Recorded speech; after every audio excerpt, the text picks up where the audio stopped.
این دختر یتیمی بود، حافظ قرآن میشد، تو کلاس حفظ قرآن حفظ میکرد. این روز به مسئول این کلاس حفظ گفت که خاله نمیشه تو روستای ما یک مهد قرآن و مرکز قرآنی برای روستای ما محروم درست بکنید؟ گفت شما میتونید یه تکه زمین پیدا بکنید؟ خیرش ما پیدا میکنید.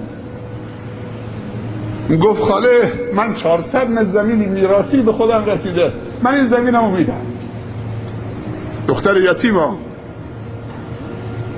400 متر زمین میراثی خودشو یک دختر یتیم وقف مهد قرآن کرد. یک خیرم بلند شد آمد 35 میلیون رو هزینه کرد.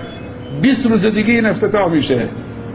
جالب اینجاست که وقتی مادرش و سایر میراثبرا دیدم که خواهرشون 400 متر زمین که اونم یتیم بود مال خودش در آورد داد به مرکز قرآنی، الان که به قامت رسیده مادرش و خواهراش و برادراش همه میدونی چه گفتن؟ گفتن به خاله بگو که اون 400 متر زمینی که تو دادی از جمع همه من برای خیر باشه، ما رو هم شریک بکن، ما 400 متر زمین از سهم خودمون به تو میدیم، ما رو هم تو اون خیر شریک بکن. التماس اون دخترشون کردن. یک دختر یتیم چطوری انگیزه خیر بودن و تعامل با خدا رو تو مادرش، تو برادرش، تو خواهرش ایجاد کرد.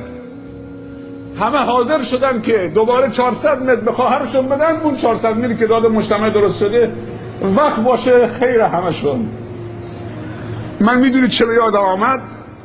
زمین مسجد پیامبر که ملک 2 یتیم بنی نجار بود. وقتی که شتر پیامبر تو اون زمین خوابید، اونجا مربد بود، جایی که خرما خوش میکردن. پیامبر گفت اینجا باید مسجد درست بشه. گفت این ملکی کیه؟ گفتن 2 یتیم از بنی نجار. اونها رو دید و اون زمین رو از اونها گرفته. الان تا روز امروز هر کسی مسجد پیامبر در مدینه صلی الله علیه و سلم رو توسعه بده، زمینش مال اون 2 بچه یتیمه. ساختمانش عوض میشه اما زمینش مالش، ملکش مال اون 2 تاست. حالا تو هم میلیونری 200-300 هکتار زمین داری، دور گردنت میشه. دل و دیده تو باز کن، تعامل با خدا کن. مسجد خانه خداست، شاکی تو میشود.